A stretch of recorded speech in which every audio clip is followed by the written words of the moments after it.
Hello, Hey, everyone. and we're Hello. live. Welcome to the Kool Kapitalist stream.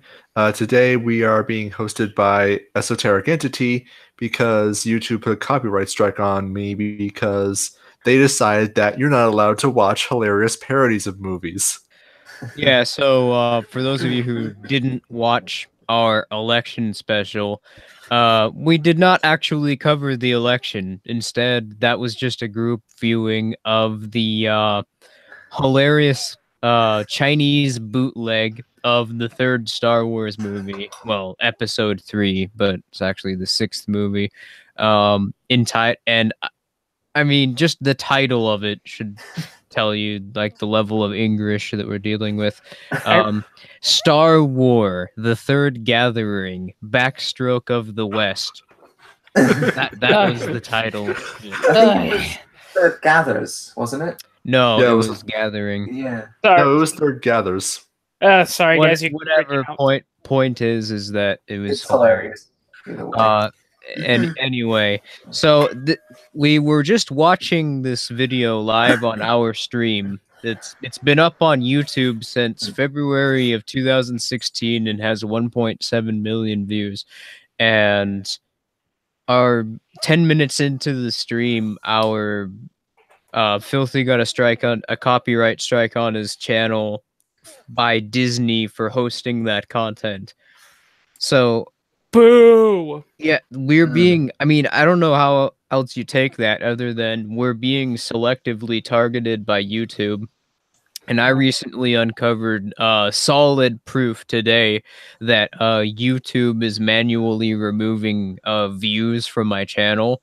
It seems like we're being targeted disproportionately more, like even than some of the other bigger skeptic channels. Like they don't even want us to take off in the first place.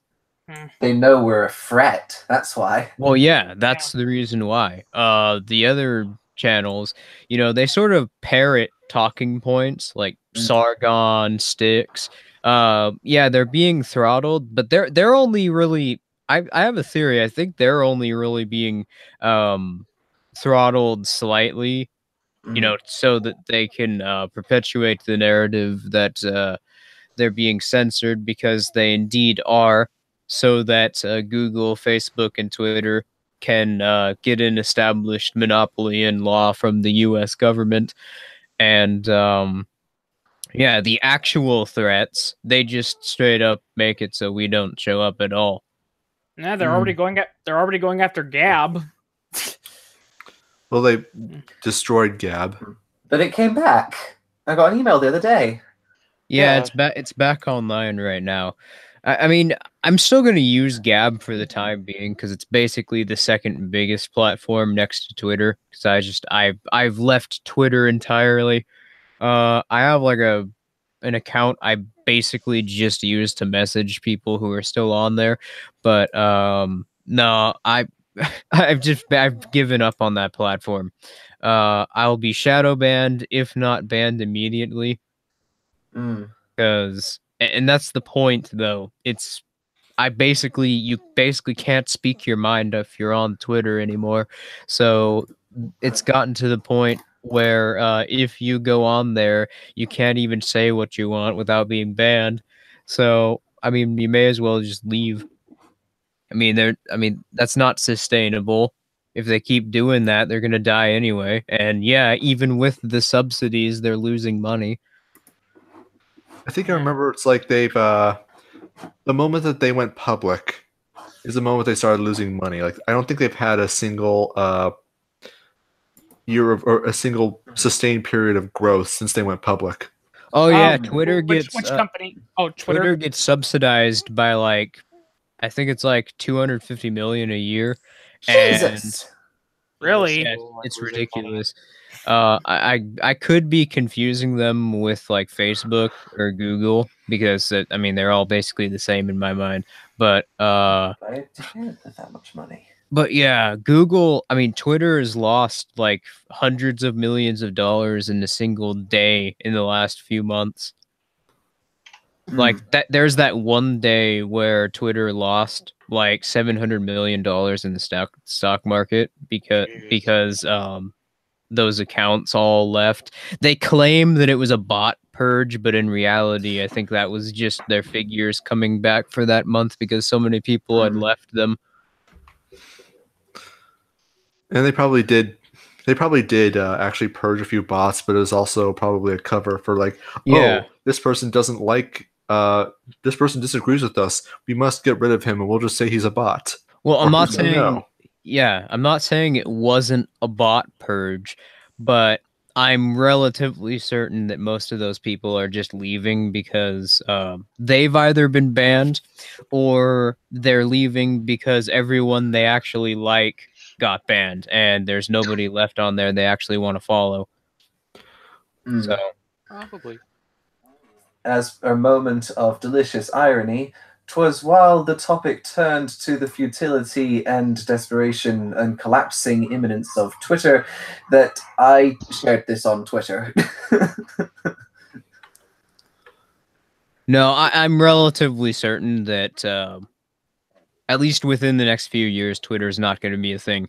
I would say by 2020, but I don't know. That seems more of a seems a bit like an iffy prediction because it could still be around by 2020. It'll just, but for sure, if it's around by 2020, it'll be on its last legs because you can see the insane demand. Like there are new decentralized browsers coming out every other day. Like Beaker just came out recently as a new browser which operates around blockchain and torrenting.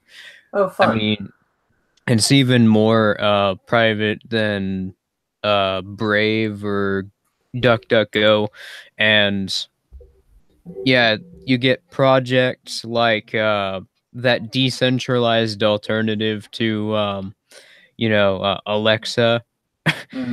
Sorry to anyone who has one of those things in their room, though. If you're in our audience, I can't imagine why you'd own one of those things. I'm sorry, what thing? Like I had dogs barking? Maybe they wanted a spy in their midst that they might feed them false information. One of those Amazon Echo devices. Oh. Basically just a government spy program that you set up in your house. It disguises itself as a digital assistant, but I mean we're on record with the CIA partnering with Amazon and the NSA collecting data given to them by Amazon, which was collected through these Echo devices. So I mean, Amazon Echo. yeah, so I mean it's not a stretch to say that it's basically just a government spy because it quite literally is. That's pretty much its main purpose. I still remember, like at one point, if you ask like who is Jesus Christ, they'll answer Jesus Christ is a fictional character. But then, like when you ask it, like who is Muhammad, it would actually give you like a detailed, like explanation. Interesting. All right. Well, anyway, I collected some stories this week. So here's something that I'm pretty sure all you guys would find quite interesting. So, of course, everybody was watching the midterms. Even people who don't actually give a fuck about elections were watching midterms. Honestly, I again don't encourage voting, but I gotta say I'm pretty happy with the results just for the future of content creation on this channel. Cortez got elected to Congress. Oh man, that's daily hot takes for the next 2 years at least. Seems our investments in stock mine futures I gotta will start. pay off. Yeah, I gotta create a series on my channel. Cortez Watch. I'm just gonna respond. If you don't mind me, I'm just gonna respond to everything that she says. Just make a channel called Cortez Watch to rival Right Wing Watch. No, okay. Who's Cortez again? Excuse me? Alexandria Ocasio-Cortez. Oh, No, that's socialist girl from Seattle. I see. Yeah, you said her name wrong. Her name is Alexandria Occasional Cortex. Yeah, there was Filthy. No, that's wrong. It's Alexandria Ocasio-Cortez. Yeah, yeah, I remember Shane was Shane mentioned her in one of his podcasts, and he said she was that socialist that wanted to introduce all these socialist politics into Seattle. And one person said, you do realize that that's going to cost us over $10 trillion, right? Hey, Lysander Spooner's in chat. Mm. What's up, dude? He asks, are traps gay? Yes. Yes, they are. Yes, I they can are. confirm. Kite, I'm surprised Traps, they somebody... always, especially speed traps, they're totally gay. I'm surprised somebody of your supreme intellect doesn't already know the answers to that. Well, to be fair, he did come back from the dead to be in this chat, so perhaps he's still a little woozy from crossing the existential barrier. All right, but anyway, so while we were all watching the elections, the U.S.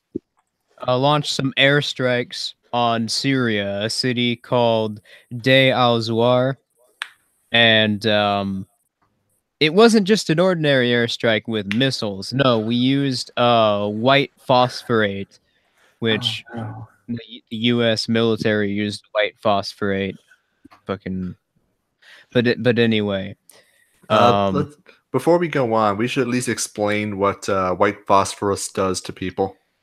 I know what it does does to bad shit. people. It burns everything that it touches, not just flesh, but buildings, the ground, and it can't be washed off. So An Basically, if you want to incredibly see reactive form if you of want to see how phosphorus. horrific it is, go play Spec Ops: The Line right now. Mm. Or And- look up Spec Ops: The Line white phosphorus scene, and then you'll understand. Like, go on YouTube right now. Yeah, It will only take 2 minutes. I think I've seen that. I've never played the game, but I've seen the. Oh, I've played the game. See, phosphorus in its elemental state is group 7, so it's one of the most ionizing things there is. It'll just strip electrons out of everything. okay, I'm not sure how they managed to get it into a solid powdered state, but... point is, we launched an airstrike on Syria. We killed 26 innocent people. 14 of them were children, and 9 of them were women. Just the article points that out. But I think what's most damning is that this wasn't even rebel occupied territory. This was territory occupied by the SDF, or Syrian Democratic Forces, which is a military ally of the US. So there's this completely unprovoked attack we just launched while everyone was watching the elections, and we used a chemical weapon which is outlawed by the Geneva Convention. So, Oh, well, fuck the Geneva Convention. That's what they say. I'm going to do a little light reading on exactly how white phosphorus works. I will say. Don't hold up the stream on it because it's No, not... I know. It's fine. I will say this though. I am a little skeptical though, because the information does come from the Syrian state media. So yeah, but it's been confirmed by the U.S. and the UN as well. So okay then. Because I was just saying, when I first heard the article, it only came from the state media. And if it was there, I'm skeptical. And I said I'm gonna wait till more independent sources. yeah, no, it's been confirmed by more judgment. than just Syria, and the U.S. has responded. But yeah, no one in the media says anything about it. It's all just crickets. Yep, complete crickets. And this is a pretty big news story. Now, here's something that you got to ask yourself: is why exactly would the U.S. target this specific area? What about this area makes this such a high priority target for the U.S.? So then you actually do some research into the area which was targeted, pulling up the name again because it's Des Azor, Deir Ezor. Sorry, I'm pretty sure I'm butchering that name. Deirez It is one of the largest cities in Syria, but also it's a major point which the Syrian gas pipeline runs through. It's the last one right before Damascus itself. So I think this is yet another example of the U.S. trying to, create some serious problems for the oil distribution by temporarily occupying a major point in which the oil comes through. Oh no. Yeah, you already know where this is going. I mean, that's really the only explanation that I have. I haven't seen anything better, and there were no rebels there. It was in SDF occupied territory. There were no militants in the area. The U.S. the U.S. military deliberately chose a time when nobody would, or at least very few people would be paying attention to the actual what was going on in Syria, the current events over there. So let me get this clear. So the U.S. has confirmed themselves used white phosphorus, right? Mm. And isn't the use of white phosphorus a war crime? Yes, it is. Yes, it is. Well, what's the Biochemical UN going to say about that? What's NATO going to say about that? Any Well, international condemnation whatsoever? Nothing so far. Well, here's another thing, and it's not just because I'm just gonna say this. It's not just because the U.S. is, a big superpower, but a common thing that a lot of nations like the U.S. and Russia will do, when they conduct a war crime like that, is, when people bring it up and say, "Hey, you can't use that weapon. That's against the convention." They'll just go, "Oh, we didn't sign the convention, so therefore it's not wrong in our books."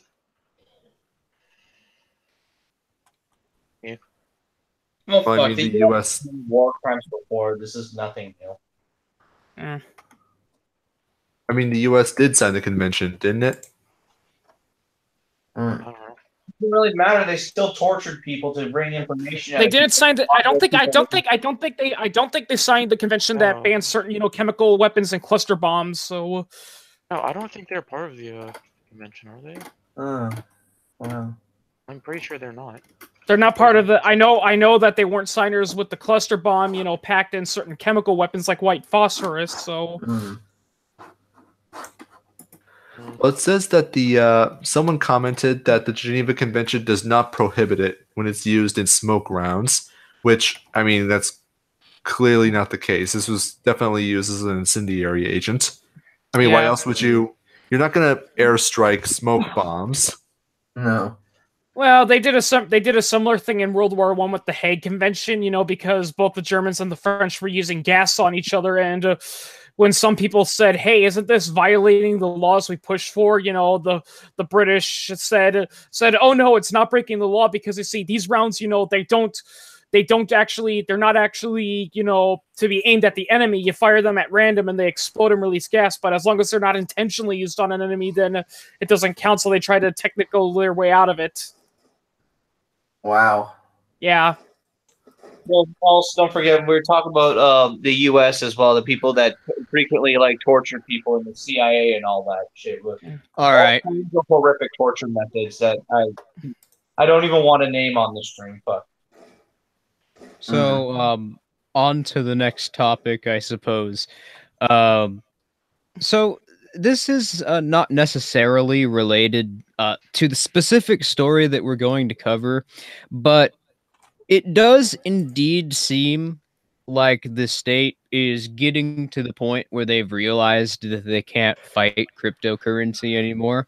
And why I say that is because I've made a video about this, but for the last month or two, the propaganda regarding cryptocurrency it's not profitable anymore, or it's gonna crash, because it seems that people have simply stopped listening to them on that front because they don't know what the fuck they're talking about. Whenever they say that, they always send people forward like Warren Buffett, who don't have a single clue what they're even saying. But or that one guy from Bloomberg who tried to say that Bitcoin's value came from Marxism. I still can't say that with a straight face. What? But What? There's someone Yeah, who's there was there's that. someone- there's some dumbass who said that Marxism is where cryptocurrency gets its value from. Yeah, that No. um, That is so that strange. Bitcoin operated on a Marxist theory of value. That was his exact that was his exact quote. Does he Someone literally even said know that. how labor theory of value works? No. What the fuck? No, What is this? nobody knows how labor theory of value works because it doesn't work. I think he was just using Marxist as a scary word. Which is I- funny because that came from Bloomberg, not necessarily the rightest of all media outlets. Mm. And the people who predicted the Parkland shooting an hour and a half before it happened. Well, not Oh, yeah. not Bloomberg News, I- not Bloomberg Yeah. News, but an It was organization It was on Every Town for Gun Safety. which is owned by the Bloomberg organization. Oh my Yeah. lord. It's a subsidiary of Bloomberg, so. Mm. But yeah, that seems more like something you'd hear on like Fox Business or something when they're trying to scare people about Bitcoin.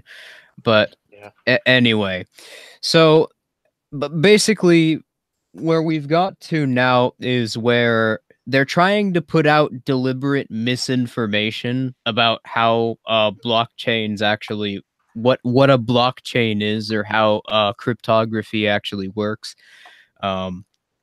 Which I mean, I'd have to spend an entire stream just going over all the nuances there. But essentially, cryptography is a system in which, I mean, do you guys have an easy explanation for it? No.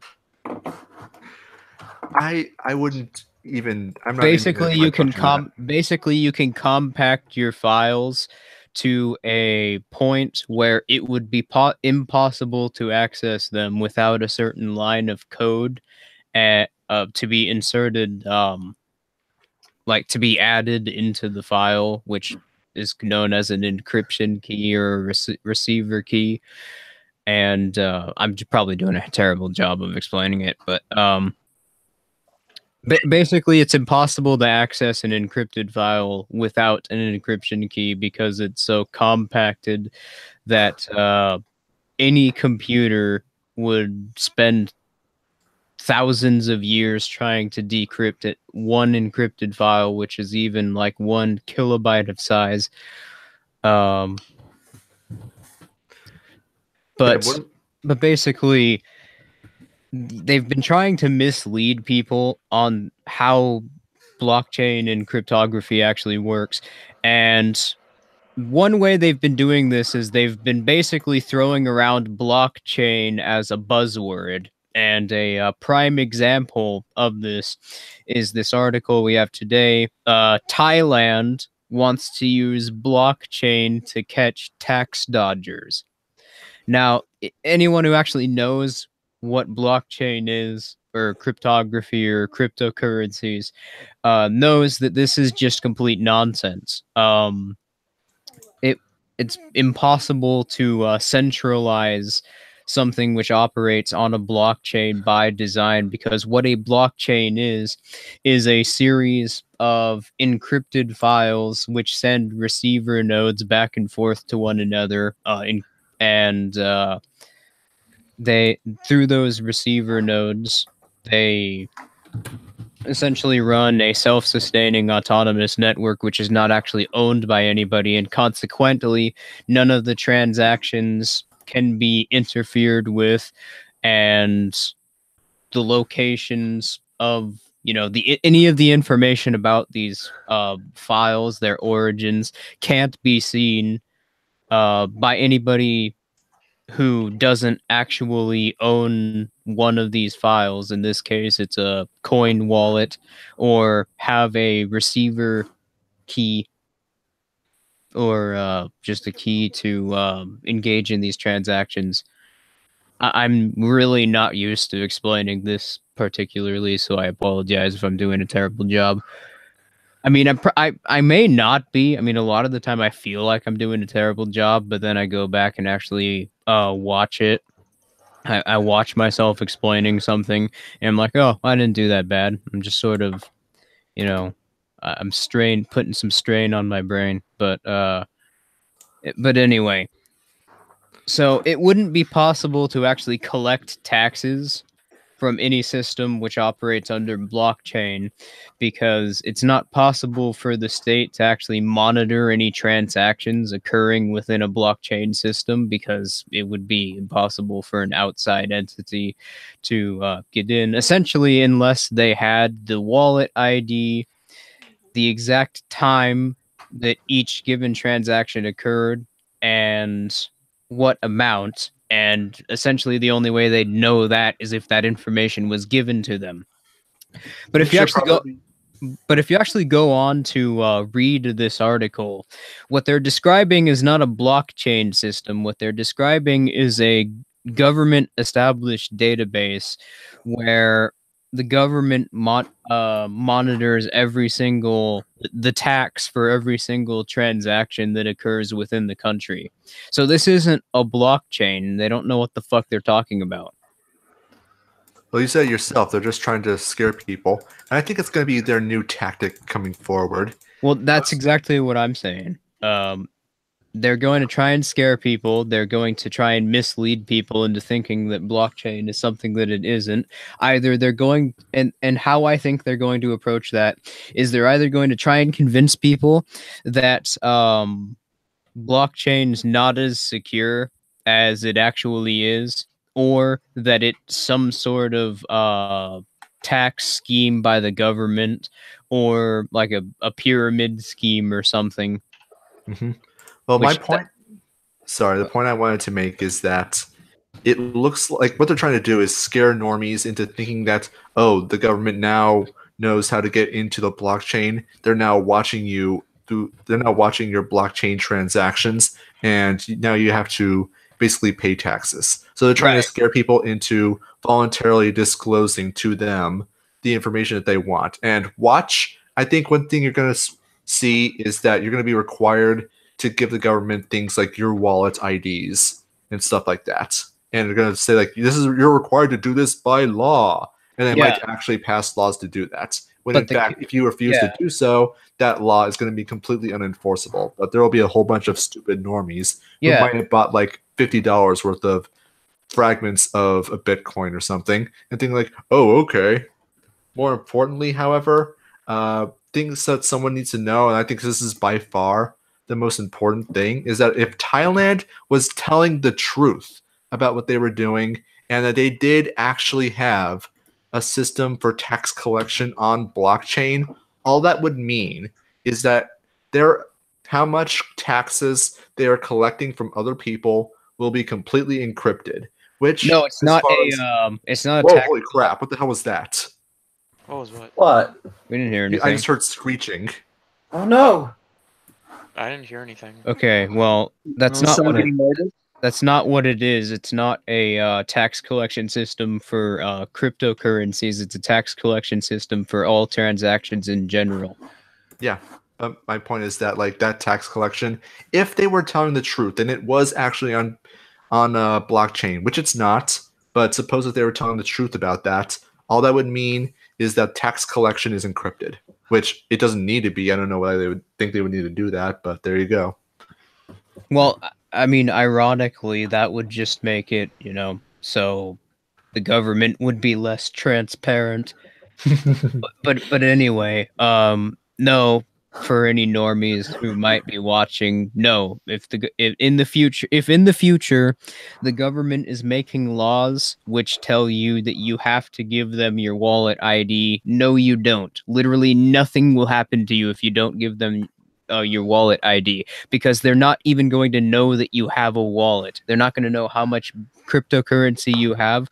They're not going to know anything, because they have no way of knowing that. It's technically impossible for them to do that. So They could always just shoot you. I mean, we have but they would have to know that you had a wallet first. I mean, they could just shoot you, but I mean, why would you even be in that situation if they had no way of possibly knowing that you even had a wallet in the first place? I don't know. A couple of weeks ago, I saw someone get shot for jaywalking. My point is that there are countries that have already outlawed cryptocurrencies, as in you straight up can't trade in cryptocurrencies.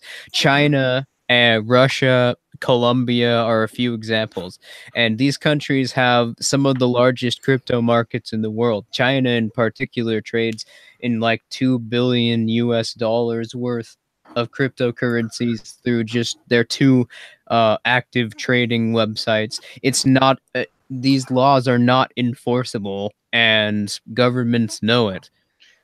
If they have a law and they just can't do it. Completely unenforceable. You're right. That's really. And we have demonstrable examples of this too. So, if the government tells you to hand them over your wallet, they hand them your wallet. They don't even know you have one, so you could straight up lie to their face. They wouldn't know. Yeah, I'll be your not so number what one. wallet? You know, and then they'll probably stick a gun in my face, and I'll just stare at them and hope they go away. Well, I mean, if they're that hyped up, you're gonna die no matter what. Yeah. Yes. Unfortunately. I know. But I might take one of them with me. Of the three that I'm imagining. Well, Now, well, what you do is you put on blackface and then you just walk towards them menacingly. I mean, you're in the UK, so that would work. Not for very much longer, I hope. Well, remember that gif of the one migrant who come visibly unarmed, but was fighting off like 10 police officers just by walking towards them menacingly. So all you have to do is just take a few, like spend some time in a tanning booth or somewhere. Or get some shoe polish.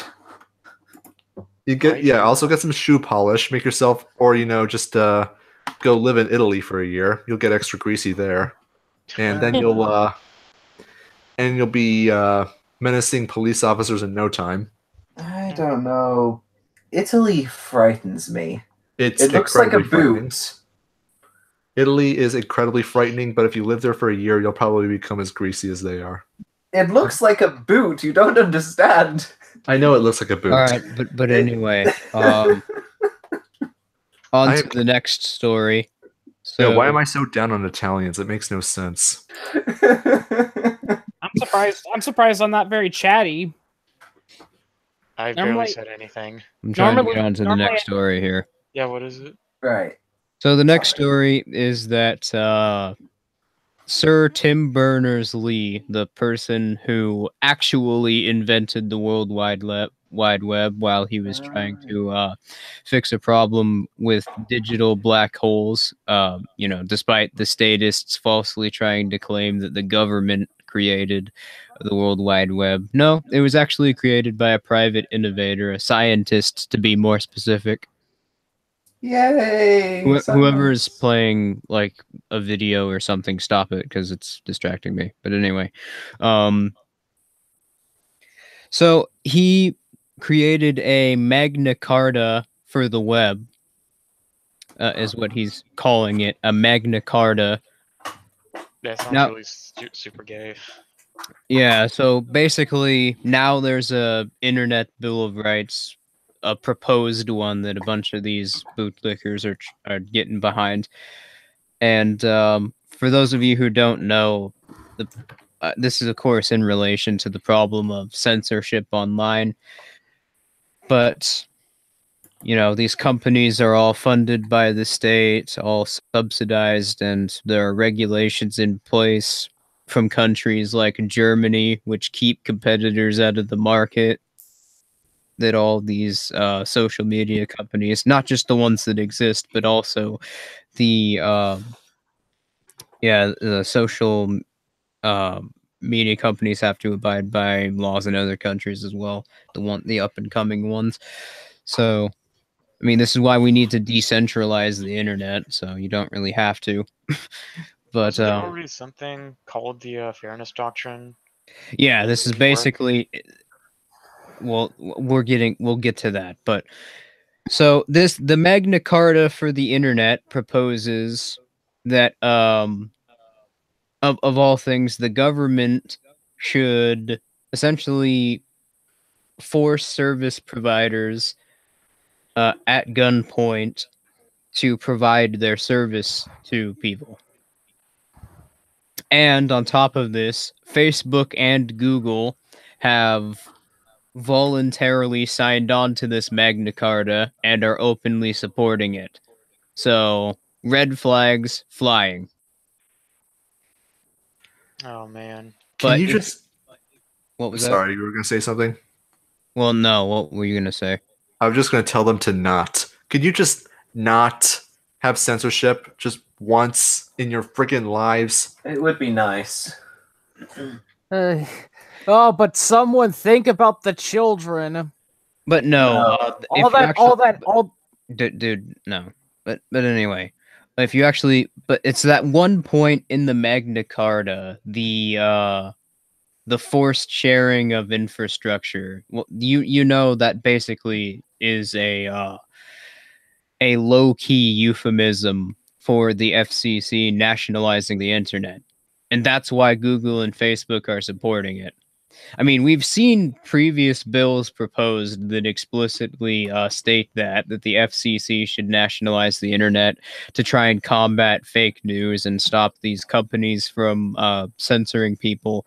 So that's the consistent theme in all of these so-called Internet Bill of Rights regulations, is that all of them want the FCC to nationalize the internet.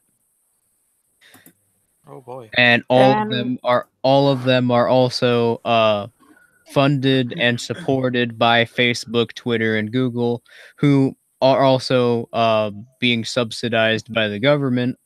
And it makes you wonder, why do people like Donald Trump and why do all of these senators attack these companies and claim that this is they need regulation when they know goddamn motherfucking well that they're the ones causing the problem.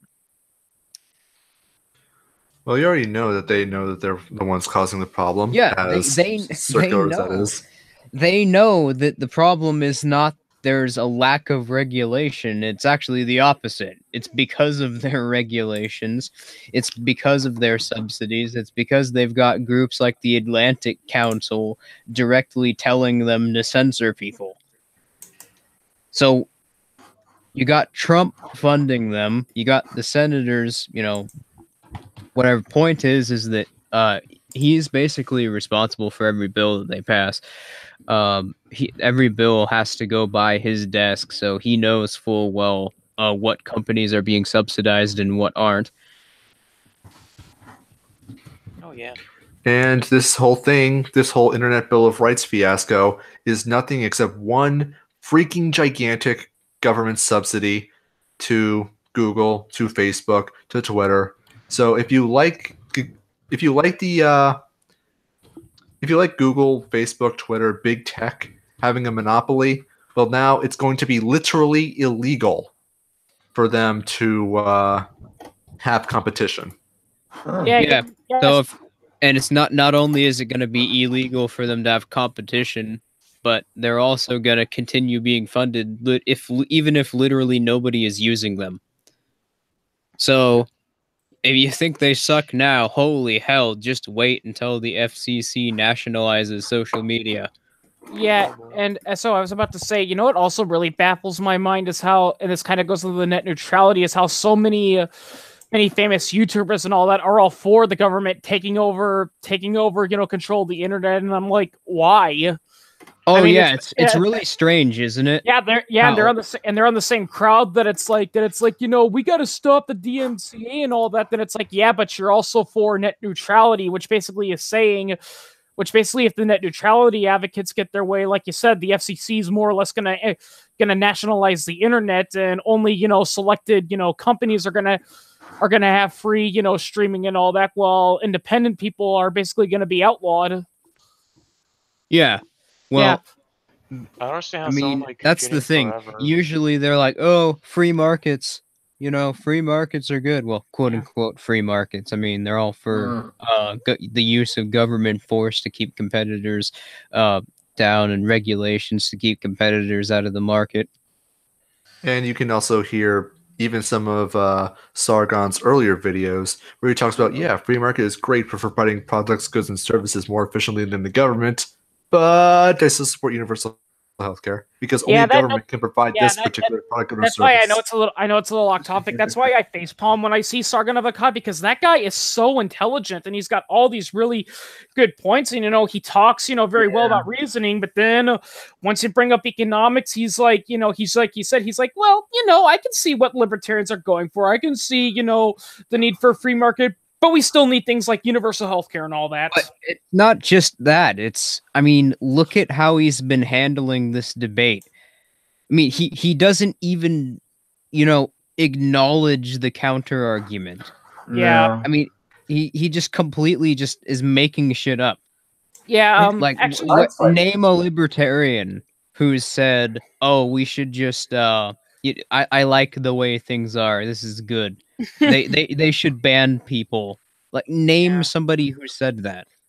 Yeah, and I mean, this is a little bit more aimed at Kit, because I'm pretty sure, because I've had people from other countries do this. Especially when the topic of things like healthcare is, whenever we criticize, how like Europe doesn't at all, that they're like, well, did you know the U.S. does this and that? And you know what I like to respond with them? It's like, yeah, I don't like it any more than you do. Dude, I know, it sucks. See, the problem with the United States, and I've actually told this to people, is that we're trying to mimic what you guys are doing. We're trying to, because I mean the EU. Why would you do that? It doesn't work. I mean, the EU more or less has already kind of nationalized the internet on their half, because they've recently passed that law and all that. And like I said, the US is and cut out. Yeah, what happened? Signal issues, I think. Did he just lose his train of thought? We didn't hear the end of his sentence, that's all. I was just saying that, I mean, the European Union's already more or less nationalized their internet, and the United States is trying to do the same. Well, I mean, yeah, we can look at what's happening in the EU, and, just recently, freaking, oh man, Article 13 got passed. Yeah. Could you imagine that? Yeah. It has the potential to. Yeah. See, you're not going not in a jar. See, that's the problem. Is these people acknowledge that decentralization is the answer, and it's a pretty simple solution to see. You need competition for these entities, because otherwise nothing is going to incentivize them to actually serve you. In fact, they could just straight up cut out the internet altogether. So that's why we need platforms which by design are decentralized. We need things like Fnet, Skywire, Brave. We need we need social media outlets like Steemit, BitChute, DTube, platforms which literally don't even actually have a host server, are as decentralized as possible, because on top of just this proving to be the self-sufficient model proving to be more efficient and more competitive, it's also I mean, if it can be centralized, it will be centralized, or at least there'll be attempts to centralize it. And once that happens, you get things like what's going on right now. Yeah. Well, I had a different take on Article 13, which I mentioned in my video, in that one of two things are going to happen that are not mutually exclusive. Part of the provisions of Article 13, which is actually Article 11, but I digress, is the link tax, where media platforms like, say, Reddit, are going to be charged a certain amount of money for having a link hosted on their website from a major media news outlet. Now, this would actually be hilarious if this turned around and simply incentivized users to post links from sites that didn't require websites to pay them link taxes. Yeah, if people just started copy pasting articles verbatim and then posting them on an alternative website, or which was basically just the same thing. That's and then they're gonna pass a rule saying you can't copy a link from a non-taxable site, and then when that doesn't work, they're gonna do something else, and finally the EU's gonna do one of two things. Dude needs to fix his internet. Of the European Union. Yeah. It's just you cut out again. And it's still going to keep getting blamed on the free market. Yeah, pretty much. It's just gonna they've already tried this in Spain, if I recall correctly, of a link tax program, not the full Article 13, but just the link tax, and it ended up driving freaking Google to suspend their news service from the country. So I mean, this is going to. Right. So you're pretty much going to see the absolute just dissolution of this, and if this is also going to incentivize the rise of blockchain services, since that kind of stuff is going to be completely unenforceable on those. But yeah, the skeptics aren't as bad about this, but I'm just getting so fucking tired of that argument. The government doing something in response to something that the government previously did, which was enacted because of something that the government previously did. Yeah. And it just goes on. And no matter what, this time, no matter how regulated it is, the detractors are going to say, look what the free market did. Look what it did, Mom. Well, in fairness, it's not their fault. They've been brainwashed and lied to their whole lives. Yep. It's difficult to break that kind of programming. Yeah, actually, funny in bringing that argument, because I remember seeing one time I saw this funny political cartoon, and it showed, two kids in a daycare. One's wearing a shirt that's labeled government, the other one's labeled free market, and the one labeled government is holding a crayon behind his back, and there's like a mess all over a wall that's labeled the economy, and the babysitter goes, who did this? And the baby that's labeled government points to the baby that's labeled free market, who's completely clean and doesn't have a crayon on him, and he goes, he did it. That's what they do. Yeah. Yay. Very accurate. I mean, a perfectly good example that Shane brought up is HMOs. Everyone says, I hate HMOs. They make healthcare so bureaucratic and expensive. It's all those healthcare insurance faults. Completely ignoring that HMOs were created by law in the HMO Act in the 1970s by the U.S. government. Yeah, if you go back to, even before the earliest regulations on the healthcare industry, back to, the early 1900s, because the first regulation was licensing laws, which didn't come around till 1918. Funnily enough, was implemented based on the request of the Carnegie Foundation. So, yep, but anyway, you used to be able to pay for healthcare out of pocket. In fact, the insurance industry didn't even exist until until 1925, and that was because that specific regulation shot up the prices so much because of the artificial scarcity of doctors it created. So I mean, that was kind of the point. What was this regulation? I don't remember the exact name, but it was lobbied for directly by an organization that had just founded itself. You might have heard of it. I was just going to say that name. They call themselves the American Medical Association. Oh, They're the no. AMA. Yeah, you know who they are. So they could have direct.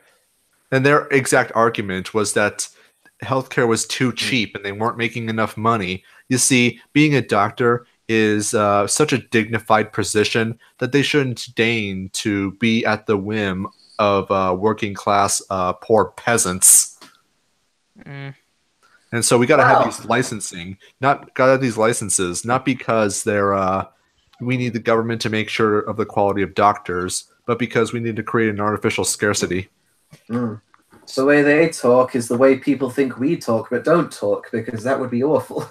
So, yeah. Well, I mean, the 1920s were different times back then, Yeah. This was just like 10 years removed from the eugenics movements. The free market, the Great Depression. And healthcare wasn't that bad at the time either Wow. during the 1910s. At that time, advanced germ theory had existed for a few decades. So Yeah. scientists were working with curing diseases at the time. I think tuberculosis had basically been cured by 1910. I think we had a few vaccines at that point. Yeah. Early vaccines. Anyway. A world with Article 13 is a much worse world than a internet without net neutrality. Just back on that conversation. I posted a link to a video that I think is fairly accurate of what an Article 13 world looked like. Yeah, you posted a link. Now you got to pay up. I mean, my internet speeds increased by quite a bit since net neutrality. Since we got rid of net neutrality, ISPs have been much more competitive, which is good. I know, and no one cares anymore. I mean, there are some areas which still have monopolistic structures, like Seattle being a great example. They have a Comcast monopoly because of zoning laws. But I keep mentioning that. God damn it, we need to like crop some people out of this stream. But anyway, it's funny that you bring up how well everything's going post net neutrality, because a couple of people I've heard name dropping Ajit Pai as being like evil or something. I don't remember the context, but it's like, dude, look at the internet. It has improved even in the short amount of time we've not had this. Yeah. Actually, on the subject of, internet and all that, and internet laws, I was watching a South Park episode which was making fun of, the cable monopoly and all that, and basically the cable guys were pleasing themselves every time the customers were complaining. But yeah, it was a funny episode, but they left out one thing that could have been there, is where Comcast goes, "Oh, so you don't like our service, and you can't get DirecTV or and you can't get DirecTV? Well, why don't you form your own independent cable company?" "Oh, that's right. It's against the law." I gotta watch that episode now. That is true. That is true. If you try to start your own independent, cable or dish network service provider, the FCC is going to be knocking on your door saying, "Yeah, we're throwing you in jail because you didn't spend $200 billion on like 25 different permits you don't need." Yeah. So you're not licensed. Exactly. It's funny because no one even cares about net neutrality anymore. It's literally just nobody says anything about it now. It's hilarious. The Twitter feed is dead. It's like filled with things from a year ago. No one cares anymore because they know they're wrong and they don't want to acknowledge it. Yeah, the world is gonna end without net neutrality. Oh shit! What was that? It got better. People like me. I got upgraded from a 2G internet to a 5G internet, and the price of my internet bill went down like $30. Thanks, abolishing. Thanks for abolishing net neutrality. Thanks, government. My world really ended. My world really ended, everyone. Now, if only they would do the same thing with copyright. The Magna Carta of the internet. That's something I heard the first time I got in the stream. Yeah.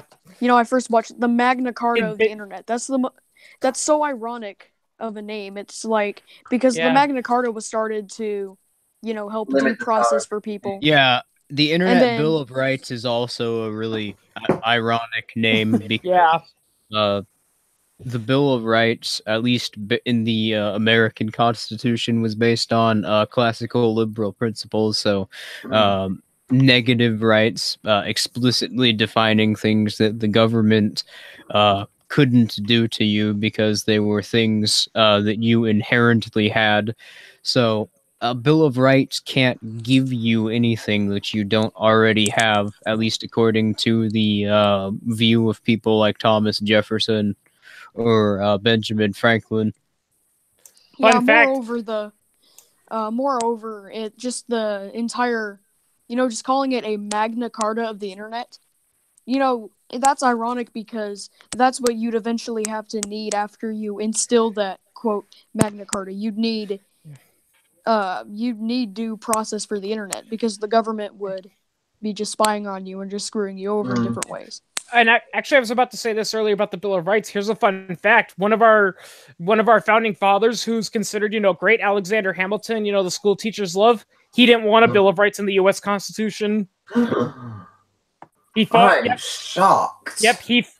From what I've read, he fought it tooth, fang, and nail, saying, "I do not want a Bill of Rights in the Constitution." And the only reason was because Thomas Jefferson and various others flat out said, "We are not signing the U.S. Constitution unless we have a Bill of Rights." And because they were popular leaders, he had no choice. The Constitution should have never existed. I'm sorry. I've already stated that the U.S. Constitution, at least the Bill of Rights, Republican democracy as it exists, is basically a propaganda construct to convince people that they're free so that they won't revolt against the state and they won't realize how badly they're getting fucked. And this is evident because, the people who signed the Declaration of Independence were still alive by the time that the state had gotten way bigger than it was when they were being taxed without representation by Britain. In fact, one of the first things that Washington did while in office is he proposed like a 50% tariff on foreign imports. That is ridiculous. And that's when the U.S. entered a depression. Thanks, tariffs. Yay. And just a little bit. So that's what caused the depression. Well, there were a lot of things that caused the Great Depression. That's not the Great Depression. We're talking about George Washington. It was the depression that immediately followed the American Revolution. An awful lot. Yeah, it's pretty funny because a lot of people like to say, well, the government had to intervene in the 1929 stock market crash because it was worse than normal. Completely caused it. Yeah, I know. And not to mention, they also ignored that there was a stock market crash in 1920, 1907, 1897. I think there was one in 1850, and the U.S. didn't fall into complete economic collapse. And the reason why was because the government politicians, in a rare moment of sanity, eased off the economy, and the economy recovered on its own. Then, of course, the government said, okay, economy's all good now. Let's go back to regulating and taxing.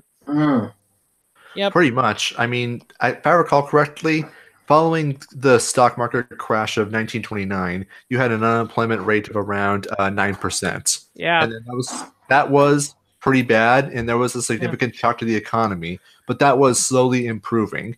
It was only like after the Smoot-Hawley Tariff Act that things started to get really bad. It's like you beat your horse to make it move until it stops moving, and then you nurse it back to health only to start beating it again. The Smoot-Hawley Tariff Act could have... Well, it probably was argued that it literally caused the worldwide depression at that point because no one was getting any goods. And at that point, almost no one was doing well, so... Yeah. And then there was... I think it was Massachusetts, basically. The federal government imposed a tax on alcohol. That's the next big thing they did, which started the Whiskey Rebellion of 1792. And George Washington openly led that army against that farmers' revolt, and he fought them. He fought them into submission. So that's something you don't really hear about a lot in the textbooks, but I'm sure some of you are familiar with that Emperor Washington storyline in Assassin's Creed. Well, a few people know it's actually reality. It's based on reality. Oh yeah. If I recall correctly, I don't know if it was Benjamin Franklin or someone else. There was one person that, in the early days of President Washington's, his presidency, instead of calling him Mr. President, his assistant insisted that everyone call him His Excellency, and he would always say that. And actually, it was George Washington that said, "Please stop calling me that because I don't want to be a dictatorial monarch." Even though that's what he was. Yeah. Well, he was minus the monarch part, but he was everything else. The irony. I really need to work on my history. Well, By the way, Kit, here's a funny thing about the American Revolutionary War. I was watching a video by Top Tens, and he was discussing the American Revolutionary War, and the thing that makes me facepalm and cringe so hardly was that he said, well, the truth is the British had every right to tax the American colonies because they were at war with France and Canada, and they spent a lot of money and all that. And I posted on the comments saying, oh, okay, so the American colonies had to pay because the King of England and the King of France couldn't get along. It's a complete non sequitur. Yeah, I mean, it's like, does that mean that any amount of theft is justified if I get into a fight with someone else? Like, can I tax you because I get into a fist fight with my neighbor? Yeah, it's like, well, what could have the King of England done with France stumbling into Canada? I would have been like, hey, you no longer have property rights because you got in a fight with that one kid back when you were in 4th grade. Yeah, and either way, there was really no justified actor in the entirety of the Revolutionary War period, because you have these same people who make a plan to try and limit the size of the government, right? With the Articles of Confederation, which meant the state couldn't tax, it couldn't create a standing army, and it really had no federal power. The biggest All right, so I'm ending the stream because we've gone on for like an hour. Okay. You guys got any final thoughts? Yes, we should do Florida Man. Briefly mention the Florida. There is no Florida Man story this week because all the stories are pretty fucking horrible. The ones we could find, at least. I saw something about an assault with a tractor. That sounds more western than Florida, Ian, or whatever. What's Florida Man does not respect regional boundaries. Oh, Kit, this isn't a Florida Man story, but this is something that did happen. I'm pretty sure you heard of it. There was a guy that was in the UK who was arrested for assault with a deadly weapon. And what was his deadly weapon? A potato peeler. I know. I heard about that. It was about 3 months ago, I want to say. Maybe more. Yeah. And it was just like, what the fuck is happening? All right, in my so if you want to show your channels, go ahead because I'm ending the stream. My channel's dead. Please subscribe. Wait, your channel's not dead. Is it still up? No, I'm just saying based on viewership. Yeah. Oh, thank God. I never upload. Please subscribe. Oh yeah. I was about to fucking freak out. They took your channel down. That's. They probably are trying to. Twitter already took my account. So. Because they're jealous that a 13-year-old knows more about the world than they do. Yeah, and they're. I mean, I've proven that they're throttling my viewers, probably my subscribers too. I've noticed. You know what, Atomic? If I had enough money, they should do. If I had the money and the resources to do it, we should make a parody like that. Do a parody of "Are You Smarter Than a 5th Grader?" where it's you and random status and all that. Isn't it hilarious? Hold on, isn't it hilarious though? Like it. Yeah. It really should tell you how absolutely fucking terrified they are of the anarchists. That a stream with like 50 viewers at its peak gets their viewers throttled and gets censored by the YouTube's algorithms. We get copyright strikes. We get copyright strikes for content other channels haven't gotten strikes for. Oh yeah, my Venezuelan video got taken down. Oh great!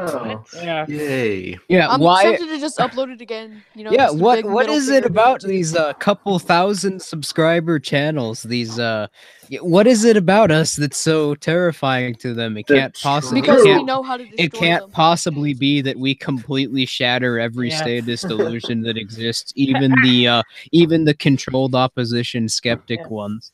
Yeah, SO, actually, SO, I saw that story one time. I don't know what happened. I don't know who it was. It wasn't a political guy, but it was a guy who was getting a lot of copyright strikes and all that. And he was noticing something funny about his videos. His videos weren't being taken down, but like he had like 20K likes and like 100 or so dislikes. But he noticed the viewing was only in like the hundreds or so. And it's like, what's going on? That's exactly what's happening to my videos. My recent video has like 650 views and it has 100 likes. Which, like, if you actually look at channels which aren't being censored, usually after getting like YouTube 5 to couldn't, 6,000. yeah, they couldn't. Dude, stop talking over me. It's fucking making me lose my train of thought. But yeah, usually it's channels that get like 5 to 6,000 views per video, get like 100 likes on their videos. Yeah. Well, maybe.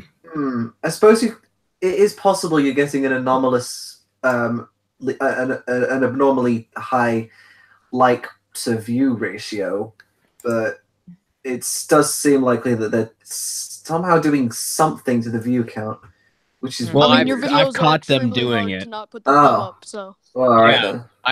I've posted proof in my Discord server, and I'm gonna make a video about it shortly. Well, I'm probably gonna mention it in a video, but I'm not making another video on it because I've already exposed them previously. Oh, have you done a video on transhumanism yet? Because live stream. It's on the list of priorities though, because it's something that I talk about a lot, and as is. A lot of people, like, I'll bring up topics like resurrecting the dead, post-humans, growing people in jars, and people hear that in the stream. Just I seemingly bring that up out of nowhere, and they're like, "What the fuck?" we are going to become What's so space illogical marines. about that? That is a wonderful assessment of how the world should operate. I'm just saying. I hope we can just create Doom Guy. Gods. Become as gods. Yes, Caesar. Yes, Caesar. I completely agree with you. We should just create Doom Guy.